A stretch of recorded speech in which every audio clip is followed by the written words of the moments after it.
going. Are we live? Are we live? I think so. All right, we're live. I think so. Welcome. Hey, everyone. If you can hear us and see us, do type it in the live chat so we can see that everything is going smoothly. We want to begin. Yay! I see some. Ooh, perfect. I hear some voices Feedback right now. So let me see if I can. Somebody's got a tab open. Yeah. We're good. Are we good now? Okay, beautiful. Did you find it? Yes, we're good. Beautiful. Can you guys hear me? I can hear you great. Okay, beautiful. So I first want to introduce you all to my carnivore friends here.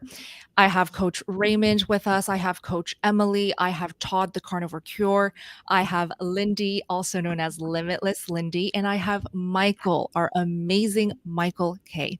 So before we start answering questions, we are super excited to take all of your questions today. Before we do that, I just wanted to do a quick introduction to these amazing carnivores so you can get to know them a little bit.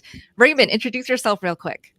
Hi, I'm Raymond Nazon. I've been a 6-year carnivore and about 7 years fasting. I'm 52 years old. I've been through a slew of a lot of issues, half dead. Had everything from pre-diabetes to high calcium scoring test to heel spurs, diverticulitis, etc. You name it, I probably had it. So come and turn around my life with carnivore and fasting and loving this part of it. Absolutely. Loving life. And how long have you been carnivore? 6 years. Amazing. Yeah. Emily, introduce yourself. Hi, guys. I'm Emily Harvo. I'm 52. Raymond, you're not 52 yet, are you? No, 51. Didn't I say 51? Oh, I thought you said you were 52. I'm 52. All right, 51. That's my claim to fame. 51. I've been a carnivore about 3 years now. It was the answer for me coming from keto and fasting. I never had food freedom until I found the carnivore diet. That's what the diet that helped me to reach my health goals and my weight loss goals. So I was started about 300 pounds and was able to get down to 150 pounds. And so it was a weight loss story that got me here, but it was kind of the lifestyle improvement and how good I felt mentally, physically, emotionally. Those were the things that kept me there. I started carnivore for a 1-month trial and I felt so good with it that I just decided I don't want to stop this. And so now I've been able to coach people for a couple of years now in SB Gang. And I just never get tired of hearing people's healing stories and healing journeys when they decide to go carnivore. Amazing. Todd, Carnivore Cure, introduce yourself. Yeah, I'm Todd Bachnes. I'm from Montana. 11 months ago, I was over 700 pounds, estimated right around 715. Many health problems, been very big my whole life. I was 600 pounds when I was 14 years old. Fought it my whole adult life. Yeah, carnivore 11 months. I had 11 months ago, I was stuck in a chair, very immobile. I was in a pretty big pickle. Got COVID, got congestive heart failure. I had scarred up lungs. I was on oxygen. My oxygen was 88% concentration. That was one of my biggest problems. Had terrible depression, anxiety, lymphedema, and just a host of, pre-diabetic, just a host of problems. And yeah, pretty much all cleared up. I'm down a little over 258 pounds as of today, and a whole new person, really whole new life, zero carb cravings, no longer a sugar addict. And yeah, so here I am. Congrats. Miraculous. I can't even believe I'm hearing this. 11 months. Yeah. Months. It's incredible. To change all of that is amazing. Yeah. That's absolutely amazing. Wow. Just stunning. Wow. And Lindy, share your story. Hi. Yeah, Lindy here from Melbourne, Australia. I'm also 52 and struggled with my weight all my life. Tried nearly every diet you could think of. I had left band surgery and failed everything. And on my 50th birthday, I was around 800 pounds. Started carnivore on January 2022. So I'll be 2 years carnivore this January. And Yeah, I'm down to 290 pounds as of this morning. Feeling great. I was housebound and literally just didn't want to wake up in the morning. I'd be upset waking up. So I've just got my life back. Depression's gone. No longer diabetic. Yeah, everything's improved. I've just had my life back. That is Food awesome. freedom. Yeah. Round of applause to Lindy. We love you, Lindy. Yes. Thank you. And last but not least, Michael, introduce yourself. My name's Michael. I'm from Chicago. I am 53 years old, so I'm the oldest in the group here. And I'm also the newest to carnivore. I'm only 4+ months in. Actually, today is my 140th day being a carnivore. Yes. Woo! Congrats. Happy And- 140 days. Thank you. I've been homebound for about 20 years now. Yeah, dealing with weight loss and dealing with my weight and depression and severe lymphedema in both my legs. And coming just a few months ago with suicidal thoughts and wanting to go to bed at night and not wake up in the morning. Carnivore has really changed my life the past 4 months. Amazing. Beautiful. Well, shall we start taking some questions now? I'm so excited to be live with you all. I love you guys so much. By the way, we hang out like every day because we're so involved in the Steak and Butter Gang. We do so many carnivore meetings, Q&As, priming and fasting classes in the community. But being live on YouTube is seriously just as exciting, if not more, because this is so many people watching. So we're going to take your questions now. I do want to say a huge thank you to Carnivore Keith. Let's feature that. So kind of you to give us a super chat. He says, much love to the SBG community. Keith is a huge role model in the SBG community. He inspires us every single day. The way that he shows up, right? The way that he chimes in and encourages everyone. Why do you guys love Keith? Beautiful smile. Thumbs up for everyone. Yep. Yeah, just so happy. Motivates everybody. Absolutely. Yeah, Keith brightens everybody's day. I love seeing Keith in there. He's the best, best cheerleader out of anybody out there, and super humble. He doesn't even really share. He's got his own amazing story. Yes, he that's does. unreal, and he's so humble about it. Absolutely. Okay, our first question is from Disciplarolo. Let's feature this one. It's easy to overthink things like how much caffeine and how much fat to use, but most long-term carnivores would say to listen to your body. Same with salting your food, salt to taste. You'll know. Okay, so that's not a question, but yeah, just a comment. What do we think of caffeine and how to figure out how much fat to eat as a carnivore? I guess it's just so personal, right? Yeah, absolutely. Well, on that part, so about caffeine, so caffeine has a lot of problems with it. So for those not familiar with the book called Caffeine Blues, definitely recommend the readers to actually get you an idea of caffeine and its toxins and its problems. But really and honestly, I've noticed personally that caffeine doesn't seem to have an effect as well when you're eating carnivore foods first and having your coffee after. So on the other part, I just wanted to mention on this, listening to your body. So I realize that we say long-term. I love how you said long-term carnivores would say, listen to your body. We say that as it's hard for listening to your bodies as a carb eater though. So after you transition, you are able to listen to your body and you're able to listen to the amount of food that you need and the amount of, we'll call it fasting that you need. And that it will enhance your carnivore journey along the way. Yeah. Let me feature this question here from Dory. How does a beginner begin? Okay, let's go around the room and just share our best tips on how to begin the carnivore diet. For me, just start eating more meat, cut out the processed foods like any refined sugars, seed oils, definitely any junk food like fast food meals. Those are the first things to slowly cut out. You don't want to overwhelm yourself by being like, okay, I'm going to go 100% strict, all in carnivore. That tends to cause a lot of harsh adaptation symptoms, a lot of stress, extra anxiety. That's my best tip. How about yours, Raymond? Yeah, best tip for me is to set a date. Literally look at your calendar and say, okay, I'm going to start, by implementing. And if you want to do just breakfast carnivore first, you could just say breakfast carnivore. But on that day, I start that. Or if you want to say, I'm going to go 100% carnivore on that date, and you'll have also an end date. So let's say you say 1 month. I'm just going to do this for a month or just for a week to try it out. So those are the best things, and really pay attention to your body along the way to see what's going on and be curious about it. Yeah. Emily?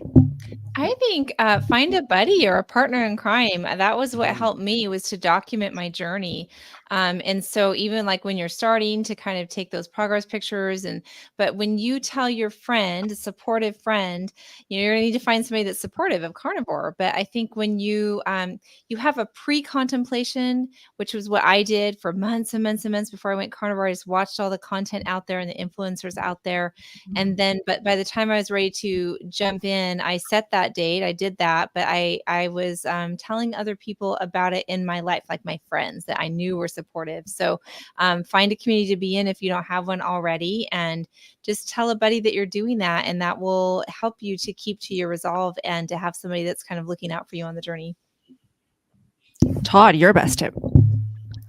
I think it was kind of equally three things, to be honest with you, that were absolutely critical for me. It was, one, I had to make I had to change my environment with the food that was around me. So I couldn't, if you can get rid of all the carbs and all the junk you don't want to eat anymore, just get them out of the house. But I couldn't do that at the time. I had people in the house that were eating that stuff, but I was very immobile at the time. So I had to set myself up for success. So I had to build a really small world around me that I could access everything. But the most important thing was, I would get derailed if I didn't have something thought out.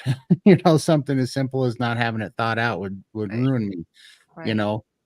That was number one, was making sure that I always stayed ahead of the cravings so that I could be fed with carnivore foods ahead of time, that everything was ready,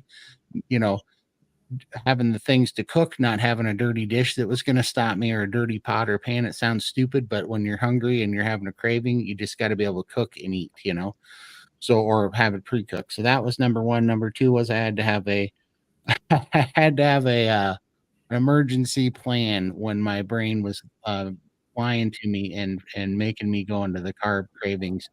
And that was, I always told myself I could quit, but before I could quit, I had to go eat bacon until I was full and give it 1 hour. And then if I still wanted to quit after that, then I could quit.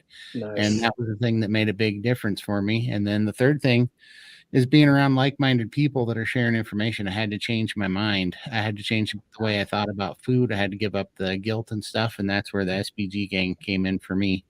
It's just a great way to be surrounded by, like-minded people, information that keeps you laser focused on it. Great tips. Lindy, your best tip. Oh, goodness. For me, I struggled for the first 6 months trying to do it alone. I didn't have support from family or friends. So it wasn't until I reached out to Emily and said, look, I need your help, that I could actually commit to this way of eating, just having the accountability, being able to talk to her about my issues, that she helped me work through everything. Sitting here eating my meals while the family's having things around me. That was what worked for me. So definitely having that support. And I had coaching for about 8 months, and just it was so worth it. Yeah. Beautiful. And sorry, Michael. For me, the biggest tip is doing it. I felt hopeless, and I know that there's others out there that are probably watching this that felt the same way I did just months ago. And the biggest thing that I can tell you to do is do it. Try carnivore, and it's changing my life. It's changed Lindy's and Todd's, Raymond's and Emily's and Bella's, and I can guarantee you it's going to work for you too, because it's working for me, and I never thought it would. Amazing. Great. So for those in the live chat and watching right now, if you want to chime in and share what your best tips on how to help Dory on how best to begin carnivore, feel free to put it in the live chat. I'm pretty sure it's saved with the playback when I do post this live stream. Okay, let's keep going. Let's do rapid fire. I do want to get through as many questions as possible. This is from Catherine. What to do and steps to take when one is sensitive to severe side effects of oxalate dumping? Yeah, we do have some tips that we like to bring up because it is very helpful when you first go carnivore. If you're experiencing oxalate dumping symptoms, and just off the top of your head, coaches, what are some oxalate dumping symptoms that are common? Crystals coming out of the eye and the skin, pain upon urinating, joint pain are some of the big ones. It all has to do with these crystal products that are kind of finally coming out of the body. So those are the top ones that I hear. Yeah. And also cloudy urine. We hear that a lot as well as a common symptom. But if you're sure you're having oxalate dumping, we've learned to use lemon juice, right? Put lemon juice in your drinks or on your meals. And I think there is something that you can order off of Amazon also to help with the dumping symptoms. It's called, what is it called? Are you Citric. thinking of the food grade citric acid? Exactly. Food grade citric acid. Any other tips? Maybe Well, black tea sometimes is recommended because it has some oxalates in it. So sometimes taking a little bit of oxalate foods will help lessen the symptoms for a while until your body's kind of ready to do more of that. So that can be helpful. Yeah. Raymond, any tips? Yeah, if you guys want a lot more on that, Sally K. Norton's pretty good on that. Elliot, I mean, she is the queen of that. Elliot Overton also talks a lot about it too. Yeah. Okay, let's keep going. This is from Tim Silva. What are the symptoms of a histamine intolerance? Itchy skin was for me. My skin got worse before it got better. Eczema, psoriasis started flaring up, getting itchier than usual. What else? Runny nose, rashes. Yeah. Yeah. Rashes.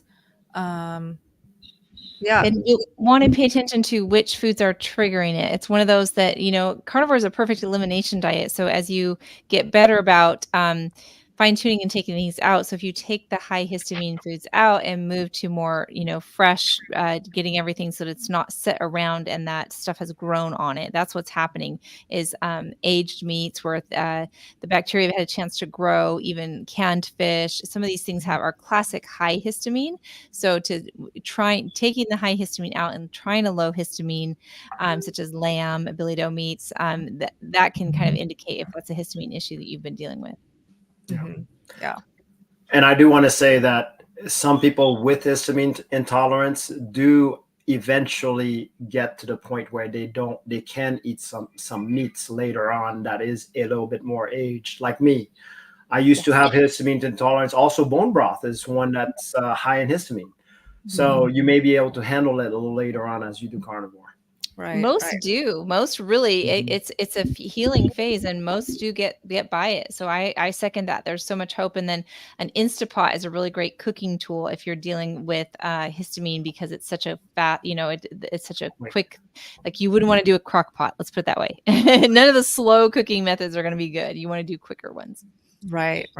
And aged meats, cured meats, anything that has been sitting in grocery store aisles for a very long time. You just want to try to avoid meats that are not fresh. So go with fresh meats, higher quality meats like pasture raised, grass-fed, grass-finished does make a difference for our more sensitive healers, long haul healers, and autoimmune healers when you're new to carnivore. Yeah. And steak over ground beef. Ground beef has all that surface area that it's been exposed to, so stuff can grow on it. So try to do like roasts and steaks. Yes, exactly. Okay, so thank you for the super chat by the Beachful. I can't see where her question is though, but I feel like there was a question that she put in the chat there. Oh, okay, here. Hi, love your channel and the carnivore help and inspiration you offer. Thank you. I'm struggling with sugar cravings, especially after slipping up during Thanksgiving. Please help me. This is such a great question, and we are here for you. If you slip up, it is not the end of the world. We hear all the time when people slip up or fall off the carnivore wagon, shoot, I just undid all of the progress or all of the work that I did, and now I have to start over at base one. That is definitely not the case. And Emily, you're so good and so encouraging when you talk about this, how slip ups are part of the process. They So what actually are. That's right. We learn from our mistakes. They're learning opportunities. They're a chance for feedback. And so these cravings, sometimes they're physical. And we definitely have some ways to deal with the physical cravings. Sometimes they're emotional, psychological, social. And so I think kind of having some understanding, that's one of the first key components to dealing with these sugar cravings is when they happen and you've slipped up. We just came out of Thanksgiving. A lot of that has happened for us. That doesn't, you don't lose your carnivore card. You're no longer, like I was saying, oh, you don't belong in the group or you're not one of us. Like you are one of us. And it's just part of that learning process is kind of toggling back and forth. As for the great cravings themselves, to me, there's an energy deficiency. And so I really think that not being scared to embrace fats. So cold butter can be a great choice when you're dealing with those cravings. Just eating more in general is going to be a huge helper, and giving yourself that permission to eat fully as much as you want carnivore to deal with cravings is going to be a game changer. Raymond, tips? Yes. So my biggest tips is obviously it's eating. You're hungry. So the sugar cravings, what I would do, you have two options. I like to go into a micro prime, which is 3 days of 3 meals a day, eating until stuffed, coffee as dessert. That seems to help usually crush the sugar cravings. Now, there's two options for that. That first option is that's saying that you can stuff yourself. Now, the option for folks who cannot and they eat very small, then I say eat every couple of hours. Never let yourself get to even remotely thinking about any food, any sweets. If you're just having like a little flash of like, I want something, have some carnivore foods. So, and it doesn't even have to be much. Just do that all throughout the day. And you do that for enough time that craving just doesn't show up again. Perfect. Todd, would you like to chime in? Sure. Yeah, I agree with Raymond for sure. I'd always eat through my sugar cravings. That was the best way to do it. Was, I was just approaching it because I had learned about that you have a couple of satiety kind of off switches, and I being that I was insulin resistant, I didn't have leptin sensitivity, so I was going for the stretch mark sensors in my stomach to shut the brain down from wanting sugar. So that worked for me, but also it didn't work until I got rid of a lot of things that I didn't realize were causing problems. Seasonings and even pepper and little things. And I don't know why I was so sensitive to that stuff, but they were actually triggering cravings for you. Yeah, they were. And I didn't know it until I got rid of like the seasonings and stuff. Chili seasonings, chili powder type stuff, and my hamburger and stuff. Till I got rid of all that, it didn't go away. But once I did, and I just basically went BB, and E, and salt, and then I ate a lot of fat. I made the fat primary. Man, it's the most freeing thing ever. I mean, I haven't had a sugar craving in 11 months. And notice how bacon is included in the BBBE. I was just thinking bacon for sugar cravings and sweet cravings is a beautiful thing. Really good. And pork belly bacon is one of my favorites, the actual uncured. I love that. That's super good for cravings. Yes. For me, if I have cravings or when I used to have extreme sugar cravings upon starting carnivore, butter was the answer. And I like to keep it simple. I like to just make it easy, something that is so idiot proof and easy where it's like, I don't have to think about it. The moment I feel this, then I will do this to stop it. And so I went with that easy peasy tip and it worked for me. And I do hear so many carnivores, members in SBG say like, look, I put butter by my bedside table now, or I just go to my fridge and take a bite and the voices wither away. So there is something super effective about just eating animal fat. It is so nutrient dense, packs a punch of satiation too. So absolutely, that's my best tip. Do you always use salted or do you sometimes use unsalted? What kind of butter will help you with that? I always go with unsalted because I am one of those no salt carnivores, the weirdos. Okay.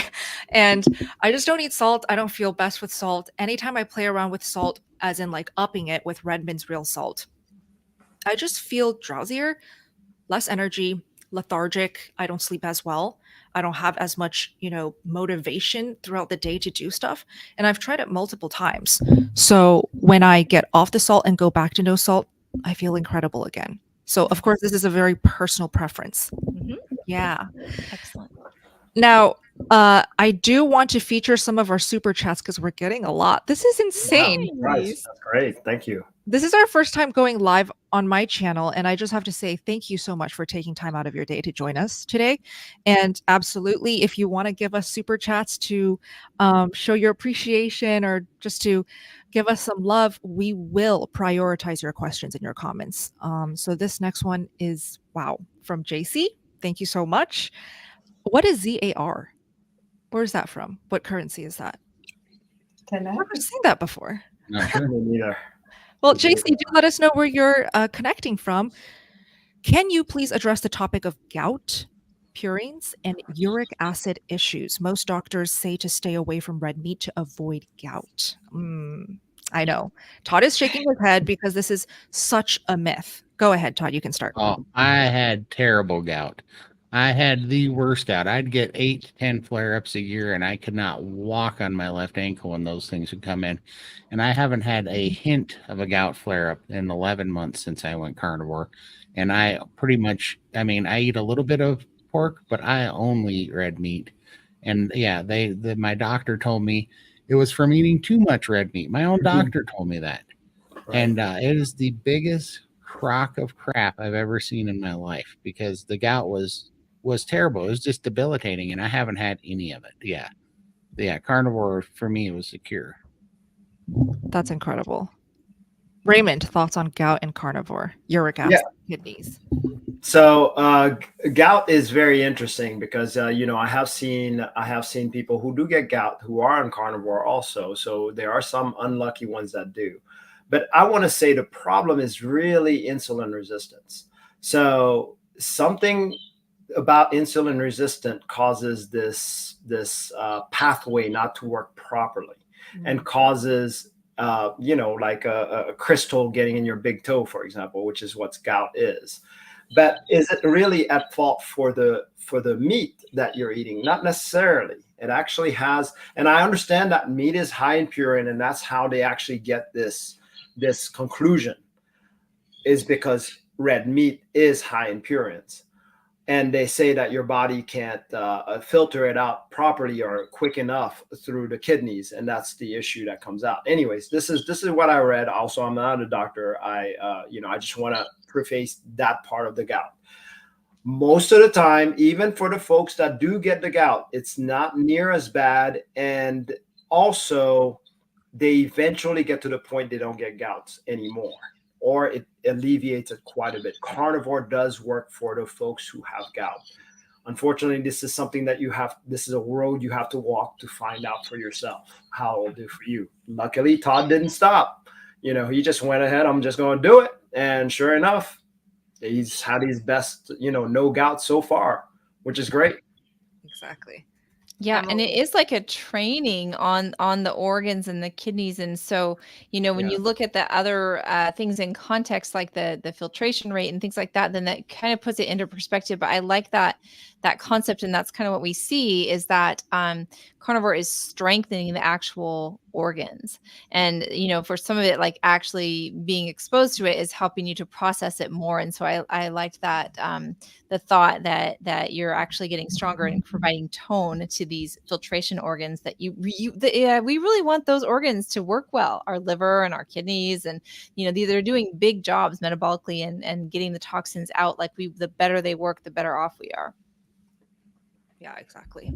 Yeah. And we see a lot of carnivores who say after going carnivore or even doing a keto/ketovore approach to this lifestyle, gout flare-ups, gout issues are gone. So there's plenty of testimonials and victories from real humans that prove, just like Todd, that carnivore diet is not an issue. It does not cause gout flare-ups or cause gout problems. And I did want to mention Gary Taubes. Do you guys know Gary Taubes? Gary Yeah, Tyler. Gary Taubes. Yes, love him. Yeah, he speaks on this topic a lot. So that would be a really great source of information to look up on what actually causes gout issues, what doesn't. And it's actually fructose as opposed to red meat. Right. Yeah. Mhm. Let's move on. Thank you, JC, so much for the super chat. This is from the bouncer. Thank you so much. As far as your A1C, is there a difference in the body between eating carbs and your body raise glucose levels, also known as the dawn effect? Ooh, Emily, you talk about this a lot in the meetings. You can start.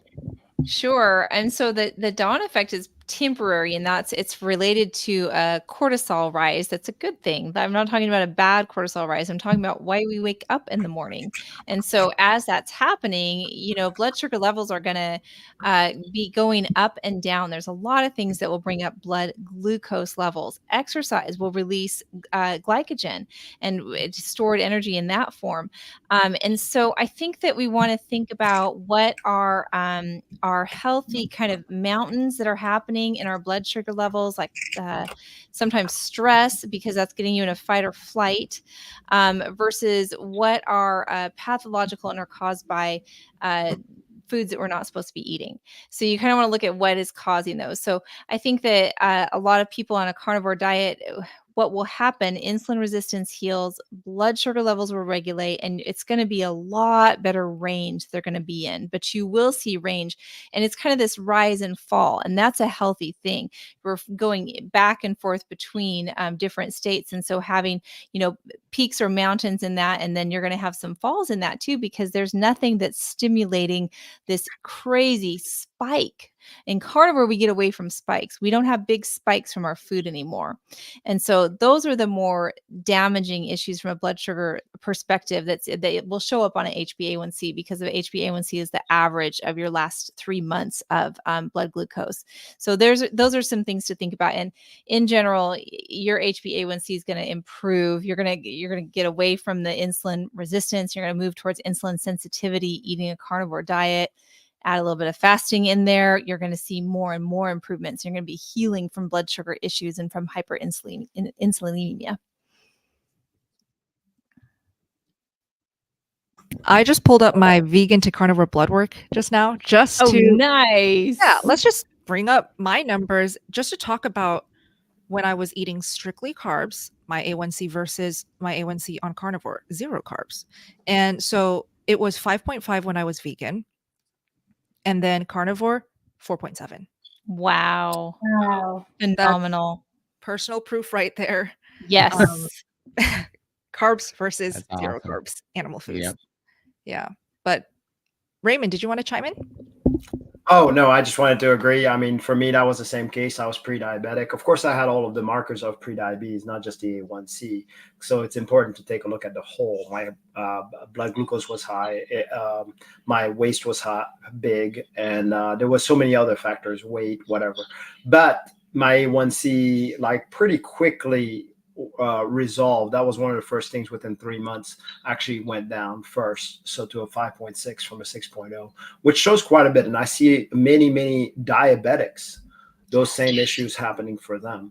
So now, right, exactly, quickly. So you're asking what is the difference in the body between eating carbs and your body glucose. So as far as I'm concerned, the carbs usually turns into sugars, but we have 3 different classifications for carbs, which is, sugar, starch, and fiber. Mm-hmm. But as we can tell, we don't need fiber. Well, at least that's what we've noticed. I've been 6 years without fiber, and so far I can go to the bathroom, no problems, actually better than ever before. So, I can say that my body doesn't need fiber. As far as starch, I haven't had that, for 6 years, and my body has no problem operating and getting the glucose it needs, obviously from either gluconeogenesis. So in that last part, for sugars, my body creates it by itself. So there's no need for any of those processed for carbs. Yeah, definitely. In my opinion. Yeah. Awesome. So I just want everybody in the live stream joining us today, chime in. Have you gotten your A1C tested? Have you seen results, improvements in your A1C after going carnivore, stopping the carbs? So this next one, by the way, thank you, Bouncer, for the super chat. So kind of you. Thank you, Sumati. I don't see her questions anywhere, so not sure if she wanted to fit in a question. Is it at the bottom? Let me see here. Want to pull it up so she can get her I just question put it answered. up there for you. Thank you so much. I am having excruciating gallstone attacks. 63-year-old woman, 6 months on carnivore. Ultrasound showed that I have many small stones. I've been watching fat and taking supplements. 63-year-old woman. Okay, gallstone attacks. Let's see. I mean, my daughter went through this, and I'll just tell you what our experience was from a family. This isn't exactly carnivore feedback, but you're doing the right things here. And her gallbladder got very hot and was passing stones, and it was from a exposure to fat. So there's a couple things I want to talk about with this. The first is that you don't want to blame a high fat diet for causing those. They were already there because of the gallbladder getting lazy. So what happens is that there's sludge, and if it's not ever stimulated, for example, if there was a past low fat diet, and then it hardens and turns into these stones in the gallbladder.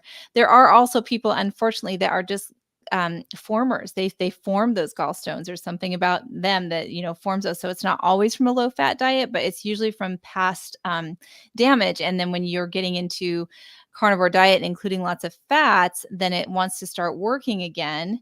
And so then it's going through that process. So we did have to go through periods of time with my daughter where we kind of rested it and went on a lean approach, and then would try, just slowly to get back into introducing. So what I don't want to happen on this case is for you to be scared of animal fats forever. You might have to go leaner for periods of time, and your body's, going through a healing cycle. But you actually want to challenge the body to be able to tolerate more and more animal fat over time, which is what happened with my daughter. And now she can eat ground beef, the fattiest of fats, and she does not have these attacks anymore. Yeah. I want to remind you that gallstones are really a metabolic disorder. So our metabolism is not working properly. So therefore, it's not processing the fats. And really, and honestly, just like Emily said, this is a lot of the past eating. So remember the kind of fats we were probably eating, mostly seed oils. This really doesn't impact our gallbladders. And then all of a sudden, you're getting actually good fats in, still mixed with the other. So hopefully, just like Emily said, just go a little bit on the lean and then allow the body to just kind of recover. And then eventually you'll be able to up the fats again. So hopefully that helps. Yeah. Okay. Well, keep us posted, Sumati. And also, I do want to share from what I have gathered and learned and seen in the carnivore community. If you have gallbladder pain, it most times is just your body adapting to this new diet.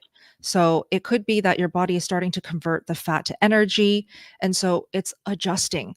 I'm not sure if you've had these attacks or these issues before going carnivore, but you said you're 6 months in. Feel free to give us more details. Maybe we can further help you out in the chat. Thank you, Sumati, for the super chat. Okay, let's keep going. What are good replacement drinks? This is from Charlene. What are good replacement drinks to use in place of coffee other than water? Butter latte, fatty latte, which is basically butter mixed with hot water. That's it, right? Yes. No, a fatty latte is egg yolks. So you want to, it's so great, Bella. I'll make you one someday. So when I'm making them, I make a big one in a big, tall, like a steel coffee cup. And so I do 2 egg yolks, 2 tablespoons of butter, and then hot water kind of drizzles in there. And I use one of those frothers and just froth it all the way up. It gets beautiful froth on top. It is so satisfying. If you can tolerate a little bit of cinnamon or vanilla, some people will add that in there too. So yeah, that's a really good one. I'm glad that you thought of that for a hot drink. I love that one. Yeah. Mm-hmm. Let's see what else in replacement of coffee. For me, hot water. It does the trick. Mhm. Yeah. It gives me that nice, comfy, cozy feeling that I can look forward to in the morning. It's getting cold here, so having something comforting and warming is beautiful. And I think it's just about creating habits. Of course, the first 2, 3, 4 days of having hot water or whatever replacement that isn't coffee is gonna feel terrible. You're gonna be like, "What is the point of this? This sucks. I just want my coffee." But when you do it enough repetition, day after day after day, it just becomes part of your routine. And it doesn't have to taste bad. The butter latte, the fatty latte where it's egg yolk, butter, hot water, mix it up, it tastes amazing. Oh, it's So, so good. right? Yeah. Any Mhm. other options? I'm sure So there's gotta be on more. my hot water, I will add salt or electrolytes. I like the taste of the raw, unflavored, Yeah. and some lemon. And so obviously that's not carnivore, but I think that you'd be a lot better off than coffee and all the issues that coffee causes to do some lemon in there. Yeah, exactly. Cool. Oh, I have another one, Bella. Yeah. It's called Calm Magnesium Powder. It's a plain, and it is so fun. It gets kind of fizzy, and it has a super sour taste to it. Mhm. So, and it's just a magnesium, so it's very harmless and it doesn't have that sweet palate. So that's a nice one to have as well. So it calm unflavored. Awesome. Okay. And everyone can chime in the live chat. It's saved anyways. What do you drink instead of coffee? What are some good replacements? Todd, I feel like you have ideas. Yeah, I mean, honestly, I did the carbonated water lemon juice drink, but I only did that for 4.5 weeks, and what I found was that that 80% of my habit was like the ritual, right? It was Yes. the thinking about going to get a soda. It was the time that I would drink it and when I would drink it for like a stress reliever and stuff. So I was able to kind of it's stupid, but just use sparkling water because I used it through the same ritual, and I got hooked on it because it was 80% of the ritual was there, and your brain kind of gets tricked, and then you just make a new habit. So I just replaced it with the sparkling water, and I get it because I thought it was nasty as nasty could be when I first drank it. It was bitter and it tasted gross, and I didn't like it. Now I love it. I drink, a ton of it every day. So that's just, I really think you can, I think you can almost replace any habit if you fall, if you use the power of your addiction of the ritual part and you just change out the end and you replace it with something. I've found that to work really well for me. Yes, definitely. And if you're looking to cut out coffee, you guys should not do it cold turkey like I did. Learn from my mistakes. You definitely want to wean off, especially if you have a long history with coffee, because the headaches, they can get pretty intimidating and painful and just annoying in general. So weaning it off and doing a slow rise in decaf to replace the decrease in caffeinated coffee is also a great tip right there. So I love that. And you can switch uh, to a decaf, and you can always do a butter coffee is wonderful. Especially if people are looking to keep out the inflammation that sometimes they'll get from heavy cream. But just a decaf with butter is absolutely lovely. exactly. Oh yeah, and bone broth. I've used bone broth before in the fatty latte. That's delicious. Yeah, you can use a bone broth base and add your egg yolks and butter. Bone broth by itself or bone broth with butter is delicious. Yeah. So I want to shout out Eddie's comments. I love that you're so attentive, but I do want to preface again, just because I eat no salt or I eat everything plain because I just love the flavor of plain everything, does not mean that you have to eat that way to also get ideal results or get to your goals on carnivore. Carnivore, I feel like there are so many shades of how to do it, different variations. It's a very personal thing. It's your life, it's your diet, it's what you feed your own body. And I've played around with salt, I've played around with seasonings, sauces. Do I need it? I've kind of concluded now, 5 years in, I love it plain. It's so Yes. good to me.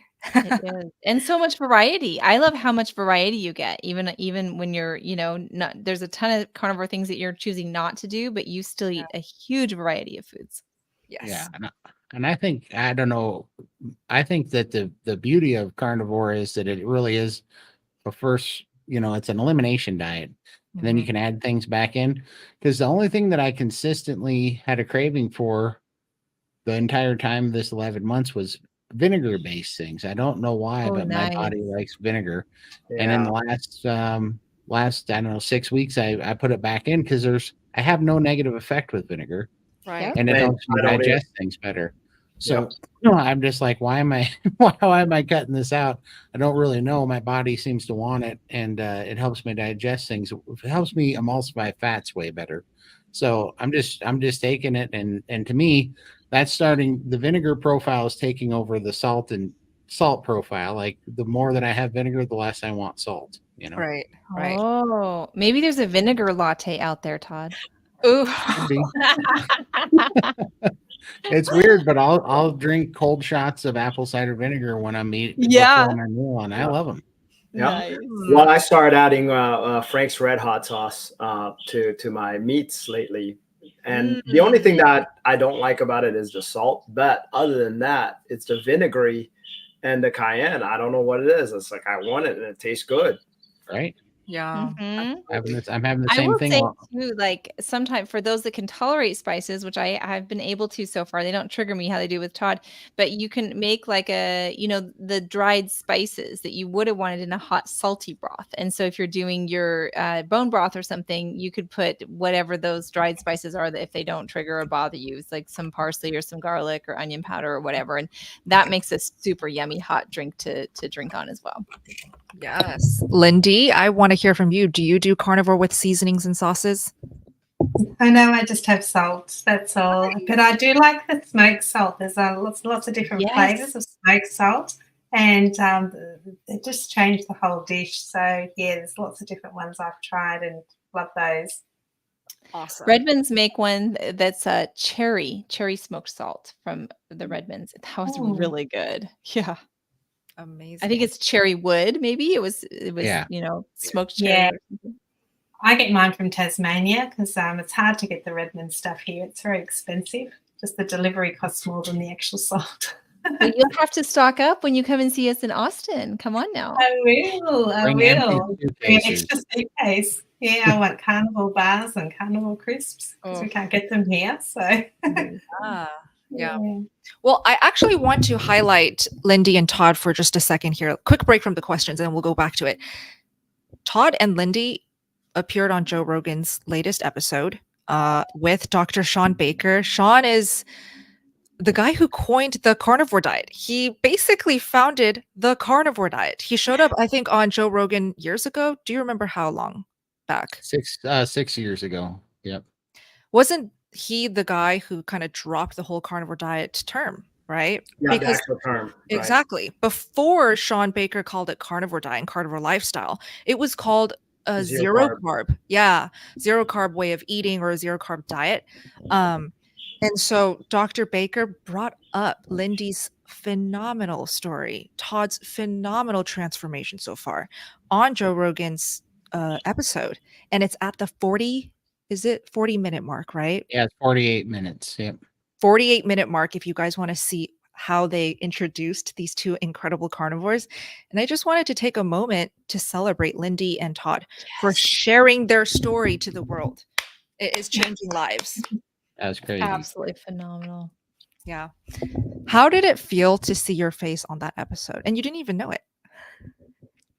It was nuts. I couldn't believe it. It was crazy. My phone started blowing up, and I thought somebody was pranking us. Is what I thought happened. Yeah, I thought, what?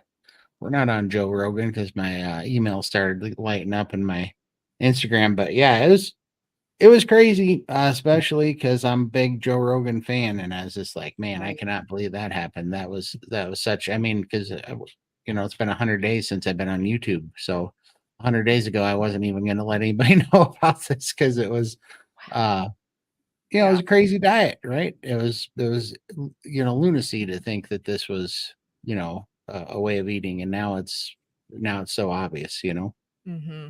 Exactly. And Lindy, how are you feeling? Well, I'm a little bit ashamed because I've lived in a bubble for such a long time. I didn't even know who Joe Rogan was. So when I got the message from Todd, it was like, who?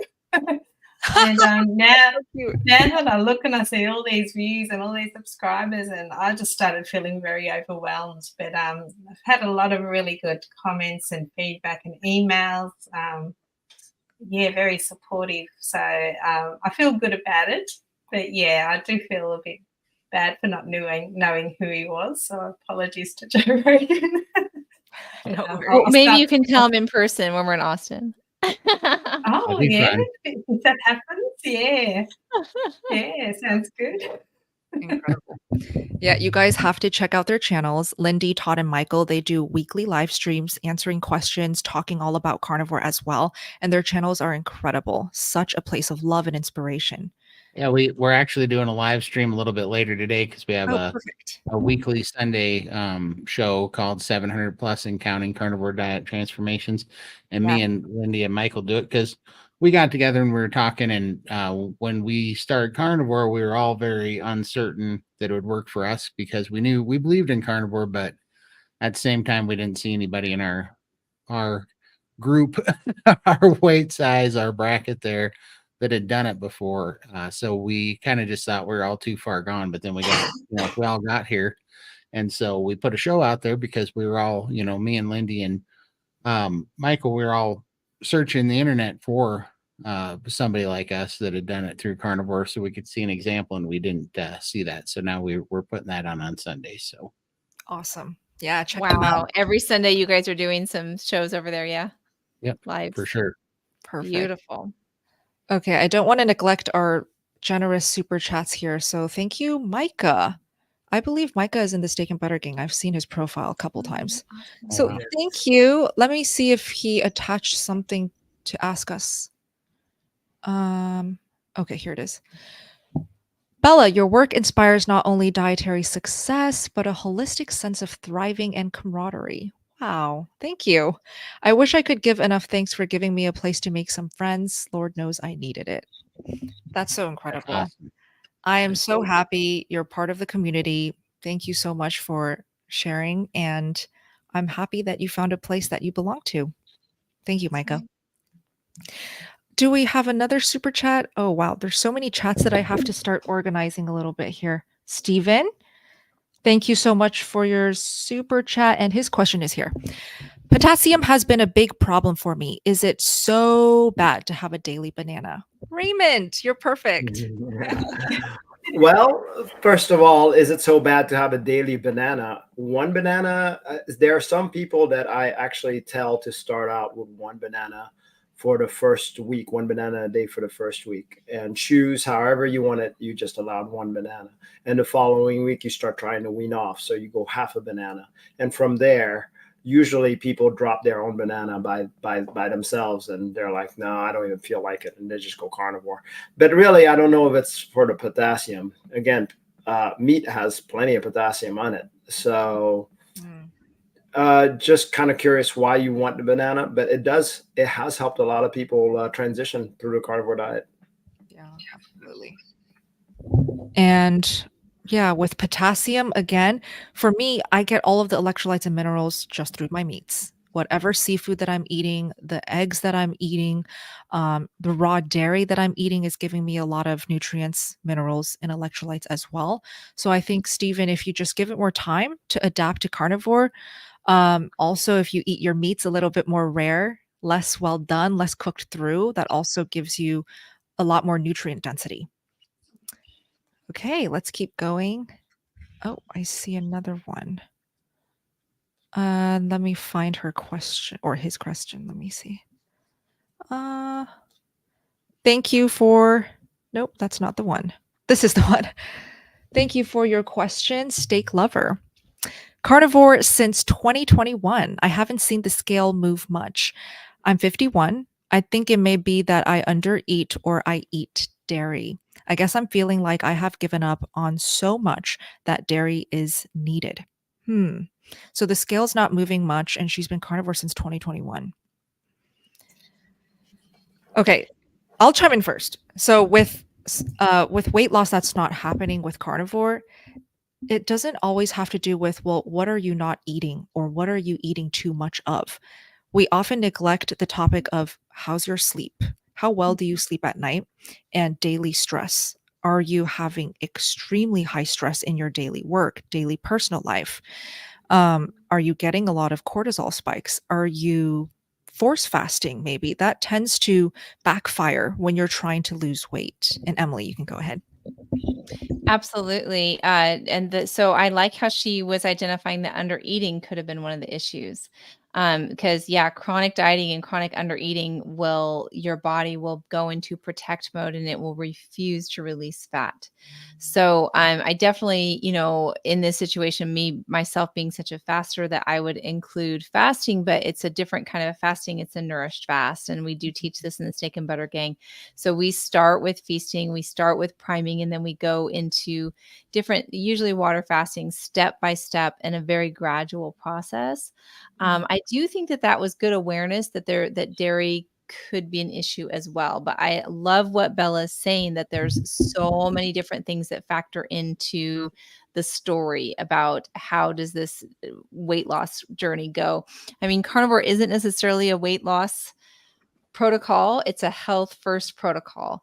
But a healthy body and a strong body and a truly nourished body will get to the size that it's supposed to get to eventually. And as you learn, I'm curious about how are her hunger and satiety cues.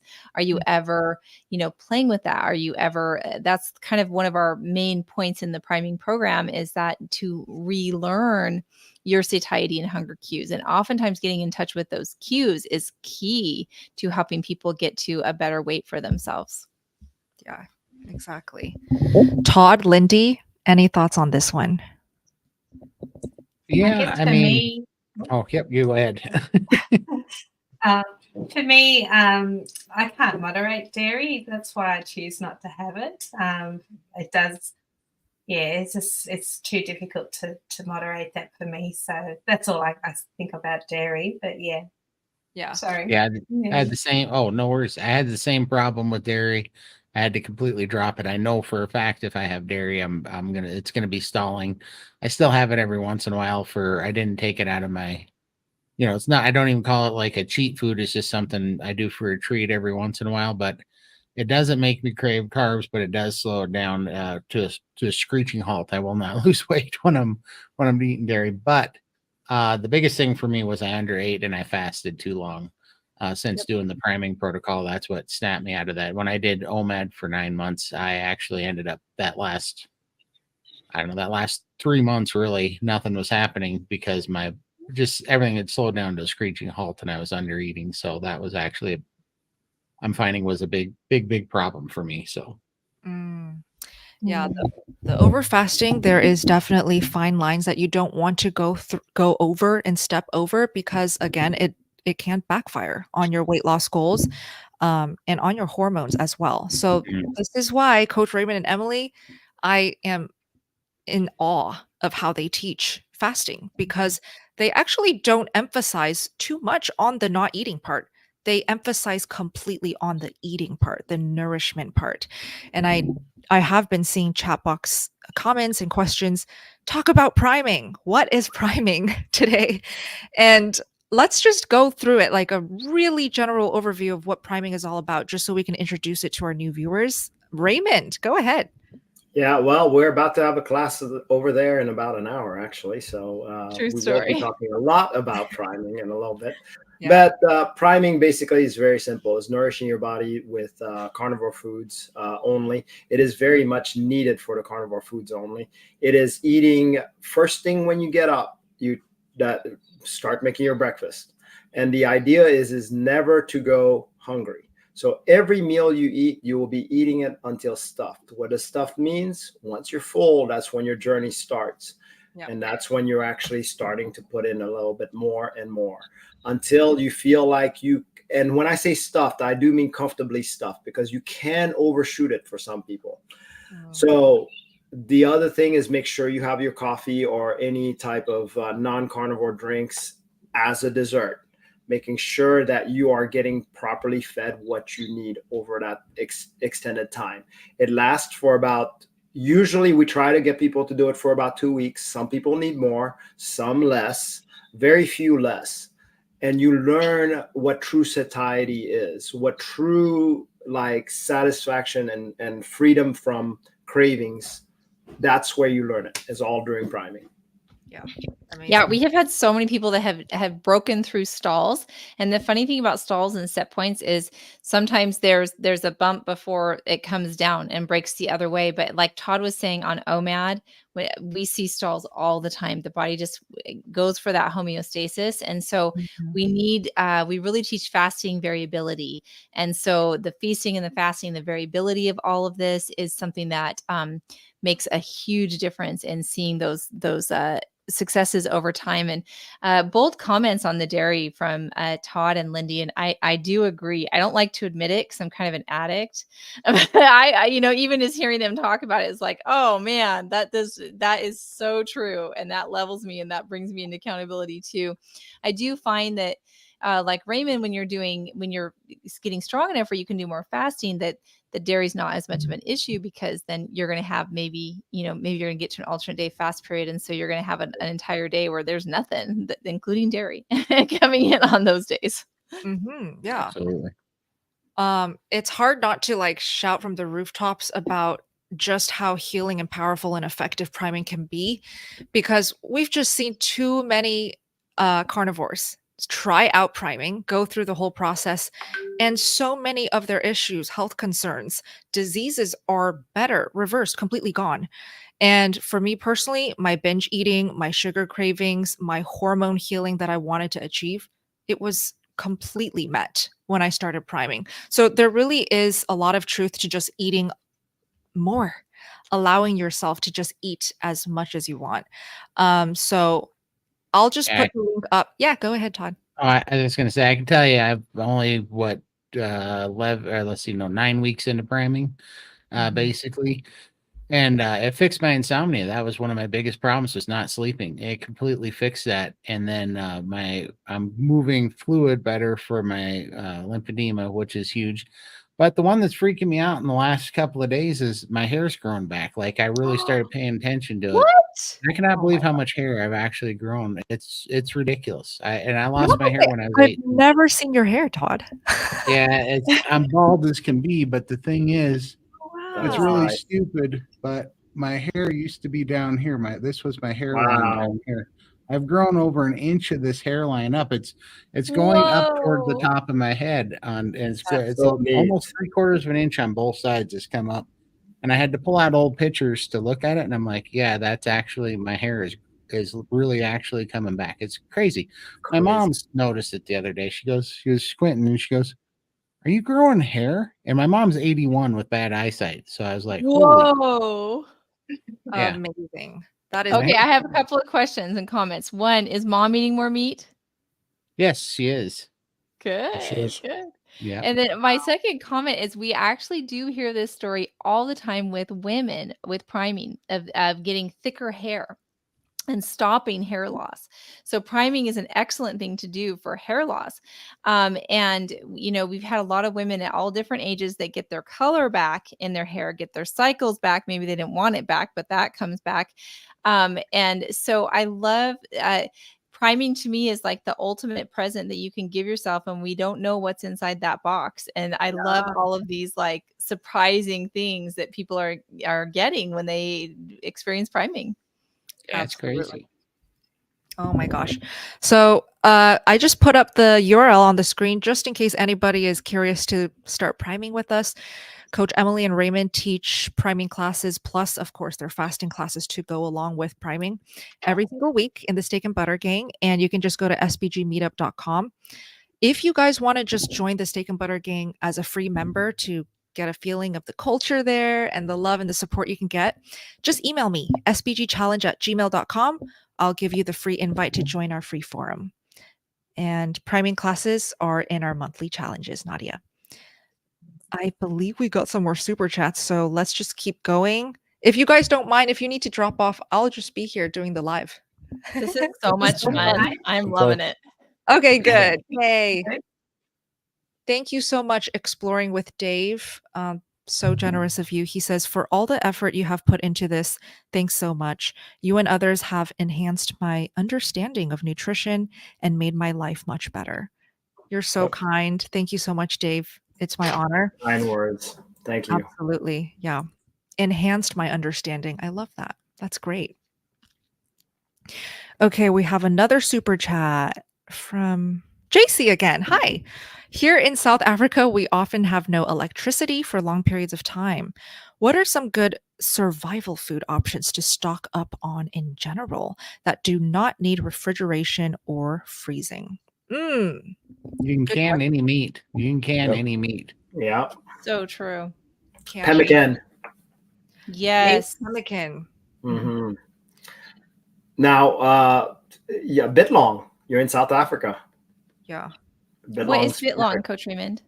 That's the one where they use a fan to dry. It's kind of like a jerky. Jerky. That's what I was Yeah, thinking. yeah, it's Yeah. kinda like a And jerky. I don't know if you have access. I love canned sardines, y'all. Don't kill me. I eat them a lot. And so I ate a bunch of what's canned that? cod livers. Oh, I eat canned cod livers. I hear you.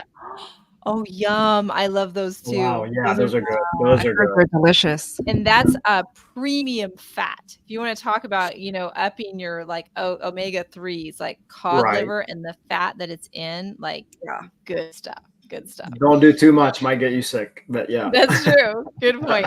So I do a lot of canned meats. I love that Todd brought up that you can can your own, but I do even canned chicken. I just have to add a lot of fat to it, and different kinds of canned fish. Like I said, I eat sardines several times a week and absolutely love them.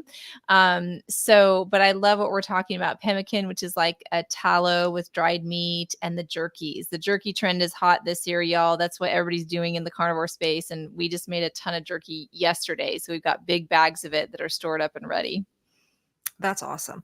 I feel like the most cost-effective option for JC is get a dehydrator and dehydrate all of the cheapest meats or just your favorite meats. Yep. Even chicken is a great cheap option to just dehydrate and save as that survival food option.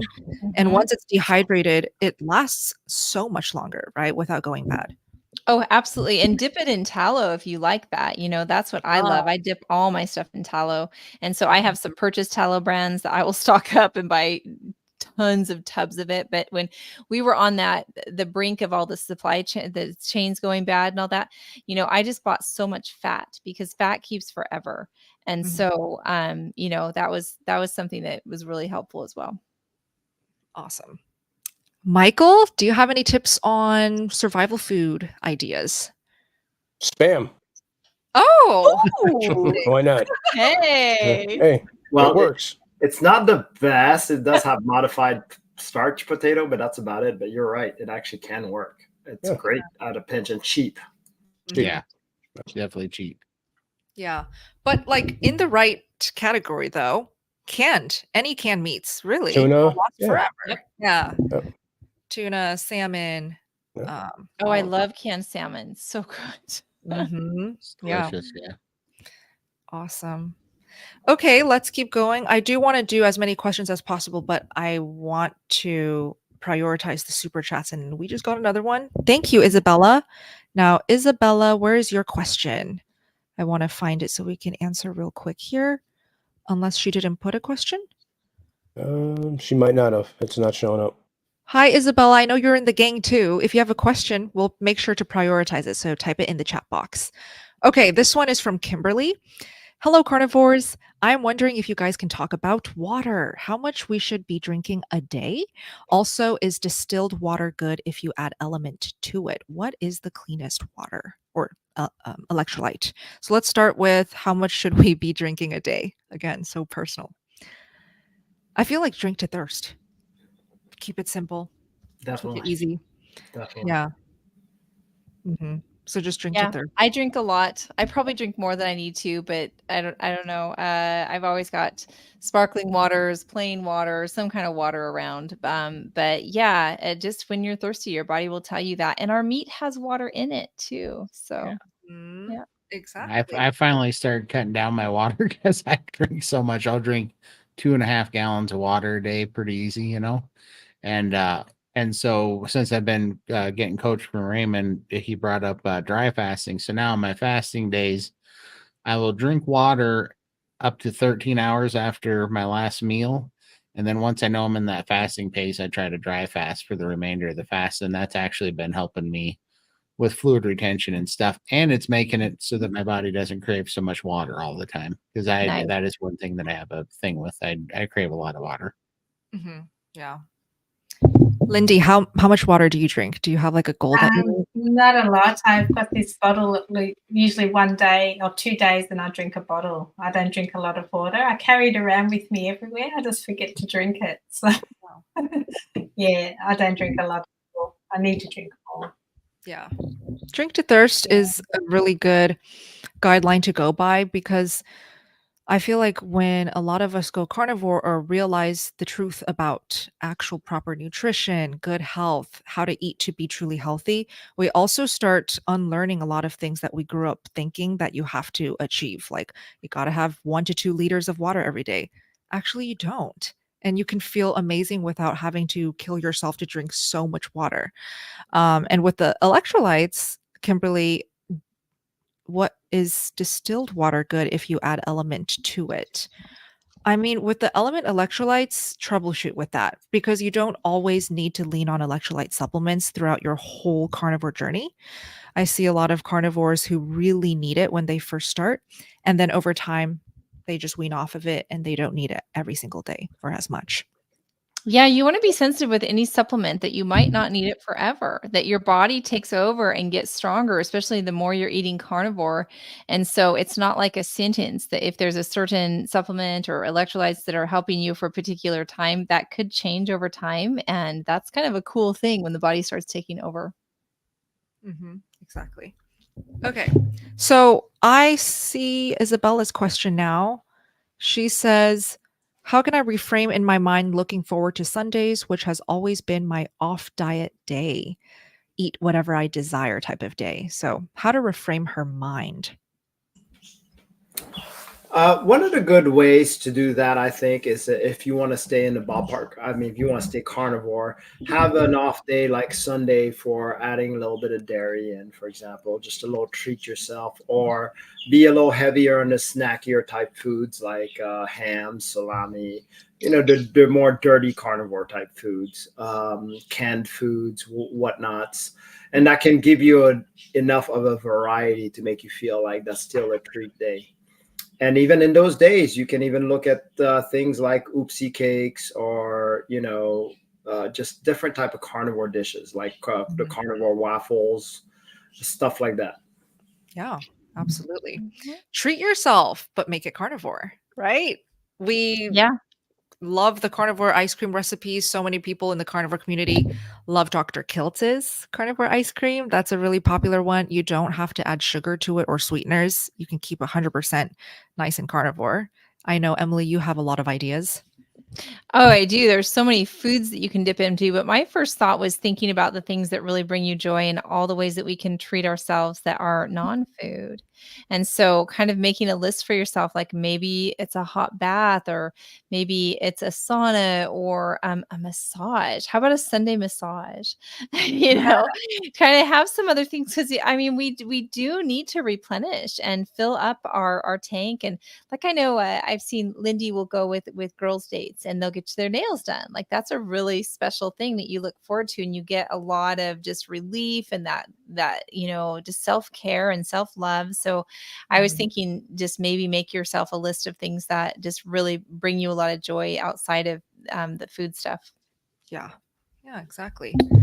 So this one is a great tip from Kirk, Captain Kirk. He says, use Sunday as your priming day. Eat heavy, all just meat like BB&E, beef, bacon, egg, or beef, butter, egg. And that's a good break. Easy. Great tip right there. Yeah, I noticed the bacon theme, you guys. This is so good. Anything that has bacon in it, that's a good theme. Yeah, exactly. Okay, let's keep going here. I believe we have another super chat.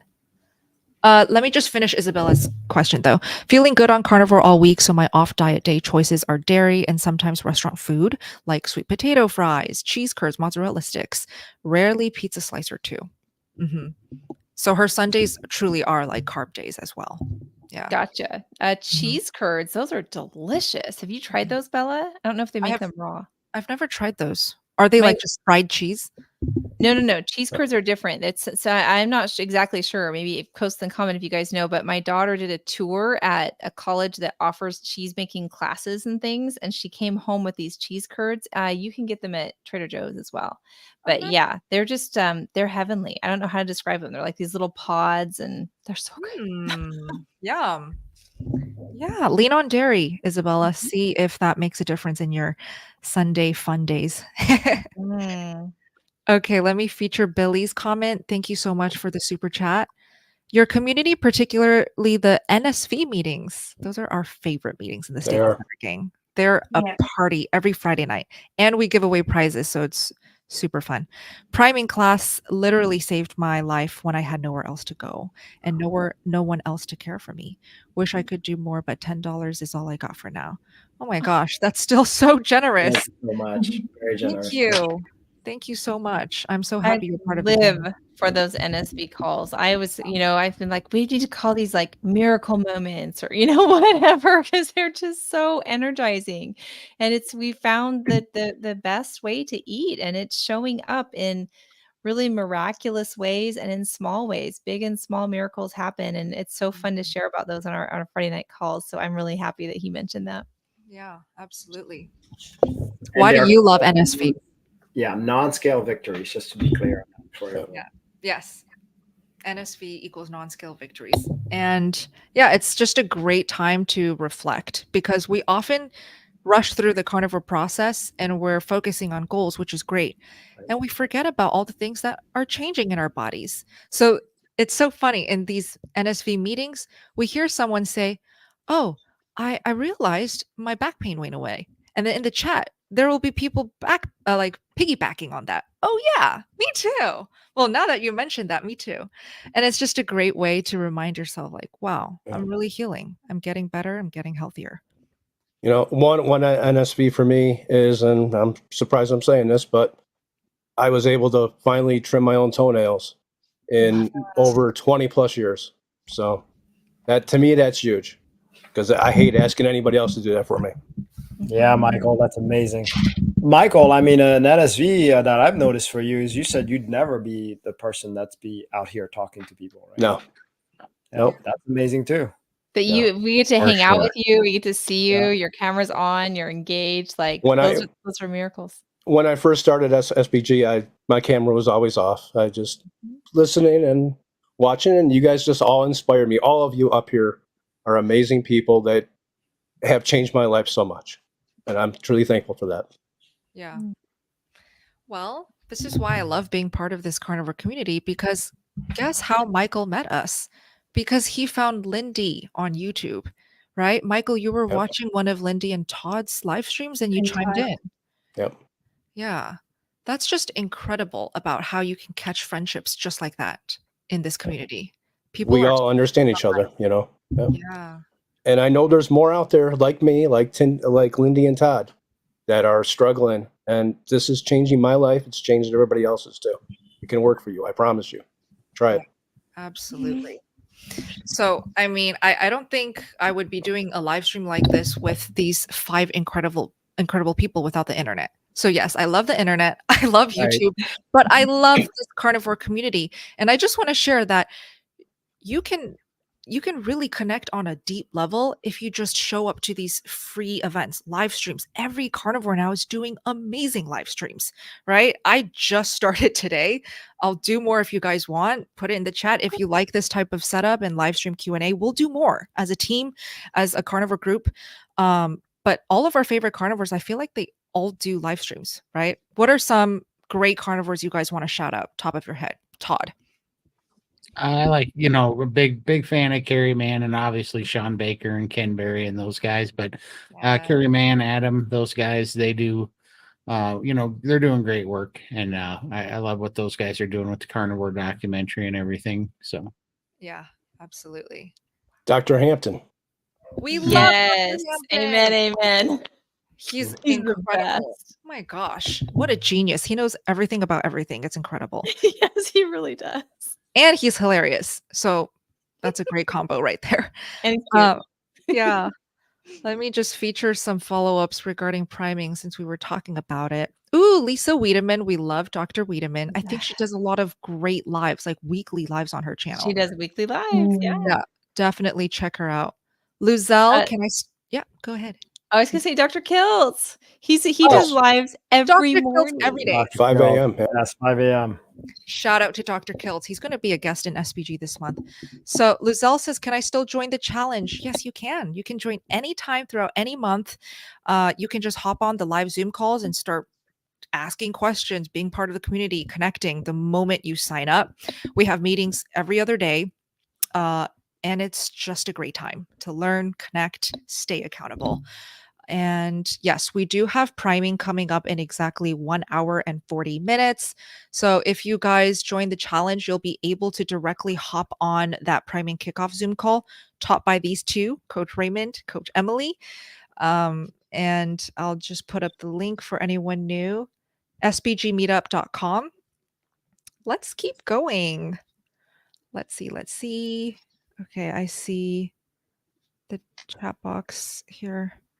Okay, this one is from I Love Pineapple. Do any of you stop drinking water before your meal and wait a while after your meal? That definitely helps with digestion if you're having lots of digestion issues. What do you think, Emily?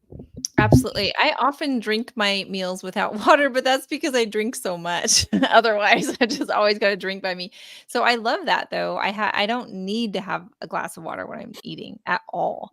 And Right. so sometimes this is handy and convenient when life gets busy and I'm going different places and doing different things. It's like I'm fine to just have my food alone, but I do think that that is great on the digestion issue and not getting overwhelmed and waterlogged with it for sure. Yeah. Raymond, what are your thoughts about water? I'm bad about that. I love drink while I eat. So, yes, I've heard that it does trouble the digestion. And yes, I do have digestion issues, but it's not so bad enough for me to prevent this habit that I've had. I've tried it where I've done it like about, I don't know, 3 days trying that, and I just don't like it. So I'm just naturally doing it. I'm in the same boat. I tried that for 2 weeks and I was like, the heck with this. I gotta have something to drink when I'm eating. That's why I've been so tickled that taking some amino acids, my digestion is greatly improved. That's my favorite part, is that I can drink water with it and not feel like I'm screwing up my digestion now while I'm eating. It's way better. So Nice. Exactly. Okay, let's keep going here. Let's just do some rapid fire questions. We should wrap up soon so we can take a break and then do priming. Let's see. Lots of comments in the chat box. Let me see if I can filter out a question here. Oh, I just saw a comment about, I want Yeah. you guys to know, if you guys are interested in the challenge, your camera can stay off. You do not have to be camera on to be a part of our challenges or whatever. We have, tons of people that are camera off because they're busy too. Not only they feel shy, but they're out on a walk or they're shopping or they're in their car or whatever, and they're just literally listening. So that's totally fine. Yeah. Hey, if you're coming from the Steak and Butter gang or you're in the gang, let us know in the chat box. I always love seeing familiar faces, members show up here on YouTube too. Nice to see you guys. Okay, let's do this one from Sandra. Okay. How much coffee is too much coffee? I'm a truck driver and do coffee with butter and half, once or twice a day. How much coffee is too much coffee? Good question. Bella, how would you answer that? Okay, this is how I would answer it. If you feel like coffee is starting to mess with your hunger signals, your appetite, and like when I say that, how would you know? If you've been drinking coffee for your whole life, you actually don't know what it's like to feel hungry or what true hunger is until you try a life with no coffee. So I think it could be very eye-opening trying out even just lowering the caffeine and seeing if that changes anything with your hunger and appetite levels. Because if it does, that says a lot. Are you actually eating enough? Because caffeine tends to dampen hunger, suppress the appetite for a lot of people. Yeah. What do you think, Raymond? Absolutely. Now, what's interesting about that? I mean, obviously, you're a truck driver. So I understand how caffeine's very important in your line of work. But I'd like to challenge that also. So I have other truck drivers that is in our meeting, and actually they're wanting to wean off of coffee after priming. So the question that we must ask ourselves is, are we actually eating enough? And this fake energy that coffee brings us, is it truly something that we have that is within us? And the only way to be able to actually get that is by nourishing ourselves enough. And once we do, then we can eliminate coffee. So I'd like for folks like this to take a priming challenge and doing the coffee after a meal and noticing whether coffee starts decreasing automatically that way. And then that would give you the answer that you need from there. So now, if I want to deal with how much coffee is too much, some people drink it all day long. So they'll have a big cup and they'll just sip on it all day long. And that I can tell you is problematic. So rules will need to be made if you're that type. And we actually talk about it in the steak and butter again of what strategies you can do for that. Absolutely. Yeah. Real quick, Todd, how much coffee do you drink? I have not had caffeine or anything but water in 11 months, and I do not miss it. And I was a huge caffeine hound because I would drink 2 iced lattes every morning, and then I would drink black iced tea all day long. I'd drink a gallon of black iced tea easy every day. And when I got off of it, I do not miss it at all. It was an accident because I did that accidentally when I was getting off soda, and I just didn't drink any caffeine or anything during that time because I was so concentrated on that lemon drink that I was doing. And then when I got off of it, I felt so good, and I could listen to my body so much clearer that I did not want to add the caffeine back in. The caffeine was messing things up. So yeah, I haven't had anything but water in 11 months, and I way prefer it that way. So. And your energy though that you got from coffee, how did you feel that compared to what you're getting without it? A better energy for sure, and clearer energy. Not the energy I used to have with caffeine was like a nervous, irritable energy that I did not like. But this energy's calm, and also since I've done that, I've been able to get like I was able to quit the tobacco, right? Because everything just started calming down. That weird jittery energy that you get from caffeine that causes other kind of like addictions. I don't know. They're like nicotine, that caffeine, and sugar. To me, that same kind of weird jittery burst of energy that they give you. They're all very similar. And my body was always, it's just kind of like a little addict behavior to me that was always chasing those. Now that I don't have those, my nerves are so much better. The anxiety's gone. Just everything is so calm, and I can just make way better rational decisions and focus better. It's just been way better for me. Nice. Yeah, with the coffee thing, definitely chime in the chat if you're with us live. Have you noticed any differences, improvements, maybe the opposite negative effects when you played around with coffee? Lowering it, cutting it out completely. Definitely want to know. I see some comments already about coffee. So yeah, I think it's a very personal thing. I've heard people say I felt terrible and I never felt better after cutting out the coffee. So what's the point? I added it back in, right? And then I see people say it literally changed their lives after cutting out the coffee. So it's an interesting topic. I do miss having, because I had either between the nicotine and the caffeine, I always had, for 26, 28 years, it was something that would give me, like when I was starting to get a little tired or whatever, that would give me a little bump energy. But now I use butter and I use vitamin B1. Oh, that's right. Yeah, I take vitamin B1 and butter is what is my new caffeine, because that wakes up my mind and it gives me a boost of energy. So that's my new little bump. upper kick. Yeah. Okay. Yeah, exactly. So, oh wow, I'm going through the chat. So many of you guys are from the gang. Yay. Thank you for joining us. Today's a long day if you're joining us from kickoff 1 all the way to tonight, kickoff too with priming. You know, But we thanks for like each joining. other. We're spending this much time Oh, together. we love each other so much. It's a big family. Yeah, so let me just okay.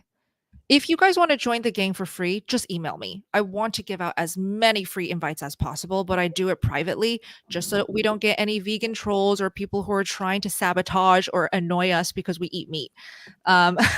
So just email me at SBG Challenge. But if you want to join our challenges, go ahead and sign up anytime. Bella, real quick, I'm going to have to Please. go off for our coaching. So I wanted to thank everybody here. So this is awesome Aw, live.